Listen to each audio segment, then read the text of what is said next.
Well, you were mentioning local stories, and that's what we'll turn to next. We've got a big story if you're out on the roads today or for the rest of this week, and that is there, and you may have seen it because I saw it coming in here today. There is going to be increased enforcement against speeders on the highway for the next week. That's a program called Operation Southern Slowdown taking place. Pat George is clapping. I'm so happy about this. I watch it every day. Well, you see it real time. And by the way, you give the best traffic reports in Tampa Bay because I got a traffic report from another person on the way over here. And let me just tell you, that was not accurate. It was not accurate. But I'm glad for that because they said there was a crash at the base of the Gandy Bridge, a slowdown, et cetera. By the time I got there, I didn't even see any evidence of a crash, and it was smooth sailing. But I did see the Pinellas County Sheriff's Department had about 6 of their SUVs out there, and they were steady pulling people over. So, folks, this is Operation Southern Slowdown. This is just a little reminder that from July 18th, which is today, through the 24th, you're going to want to be a little more careful. If you've got a lead foot, you're going to want to take it off of the gas because they are going to be heavily enforcing the speeding laws on the highways. This is all about traffic deaths. They do this periodically every year. I mean, it's an annual event, and it takes place in southern states, Alabama, Florida, Georgia, South Carolina, and Tennessee. So if you're driving in the Southeast anywhere this next week, be extra careful with your speed. It does result, this program, by the way, does result in a decrease in traffic-related fatalities, albeit fairly small. And Pat, you've got up on the screen a traffic-related double fatality that we had just this morning over on the Howard Franklin. But this particular program reduces it by about 2% in overall traffic deaths. I know that's really not putting much of a dent, is it, in the problem? And, of course, they tell us that the problem, it really, frankly, relates to younger drivers. They're the ones ages 15 to 20 who are the most likely to be speeding excessively. And I learned something in this, which I suppose I knew it at one point. I don't know. It never really occurs to me, but I thought this was interesting. The stopping distance quadruples every time a driver doubles their speed. So it takes 4 times as long to stop from 60 to 0 as it does from 30 to 0. So that's something that you don't often think about is you actually need a bigger following distance. And folks, if you've been out there on the roads, you've seen it as well as I have. People don't think, 4 feet. They think 4 feet is a big following distance. I mean, you'll have somebody, you'll be doing 70 miles an hour. They'll be right on your tail. And that's just not safe. You just can't react that fast. A couple of other tips that they give you, which I thought were interesting. It says, check the speedometer when approaching a curve. Apply the brakes before the curve. And I thought, wow, that's always a good idea, isn't it, Pat George, to brake into a curve? I mean, it's helpful. unless you like drifting. If you like drifting and maybe a little bit of off-roading, then don't apply the brakes before the curve. They also said if speeding drivers are following too closely, allow them to pass. Now, that's one I can get behind. If somebody's on your tail, move over, let them go by. You're going to be safer. They're going to be safer. Everybody on the road's going to be safer. And honestly, it really doesn't inconvenience you to move over and let them go by. And it does say, and this, of course, is one of my favorites, stay out of the far left lane unless passing another vehicle. Of course, that's the old rules of the road that nobody follows. Now the far right lane, the exit lane, basically becomes the fast lane on our roads, and the far left lane seems to be the slow lane where people just pull over there and park, but it's supposed to be reversed.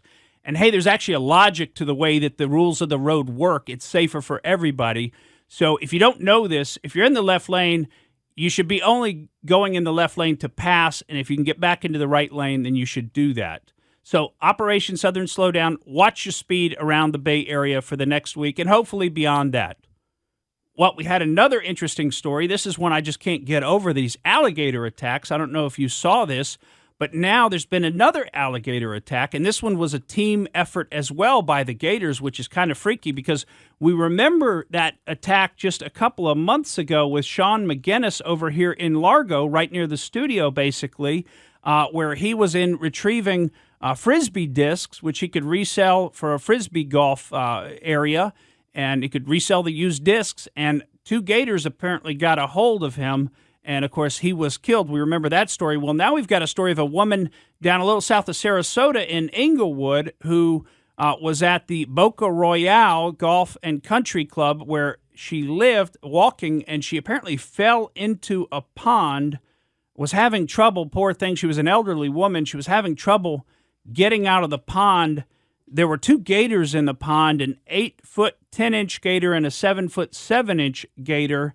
The sheriff has reported that the gators swam over and grabbed her while she was in the water and pulled her under. I don't know if somebody saw this or where this information is coming from. Obviously, this lady was killed.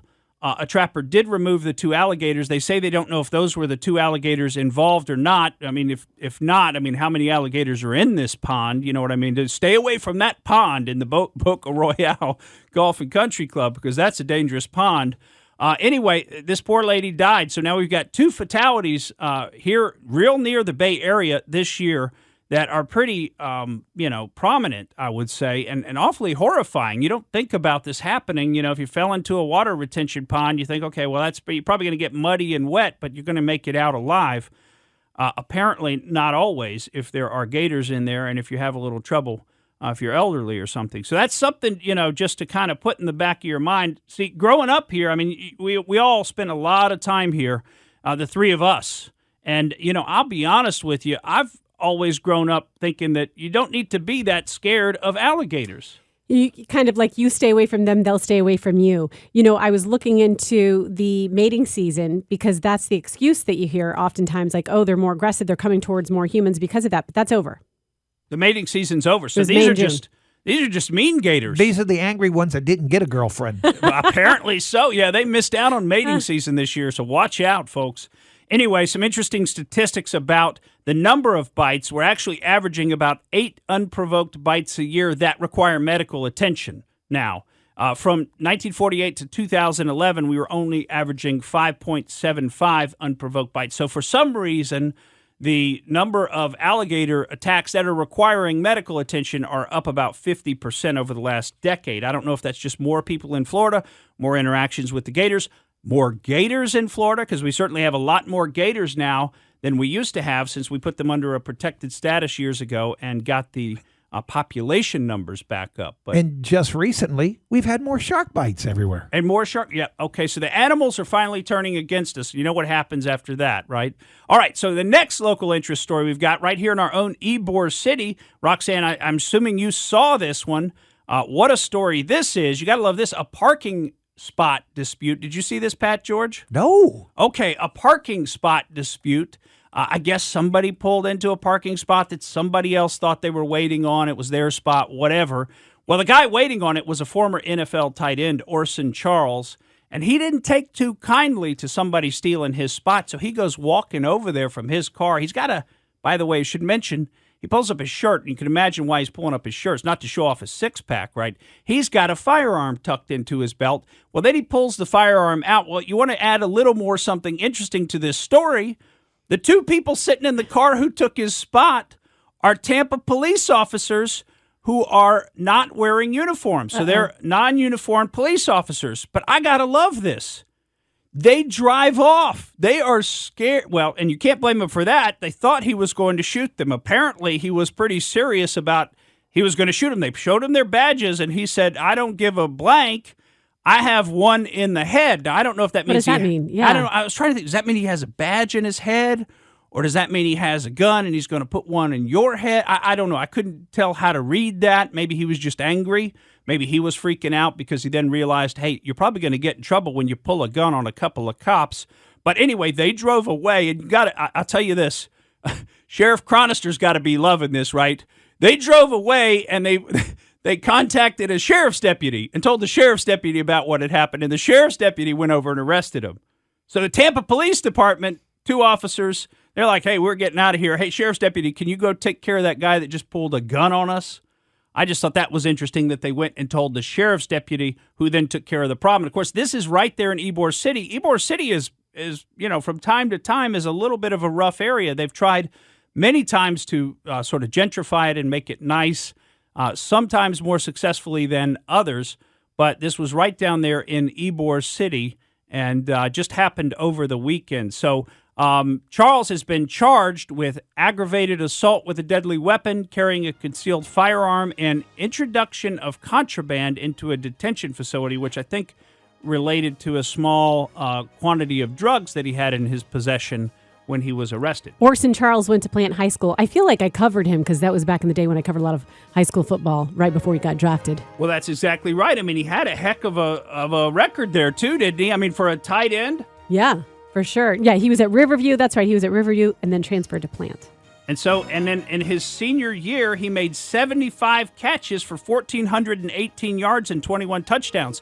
That's a heck of a record for a tight end. So played for the Bengals, played for the Chiefs, played for the Browns, played a season with the Lions.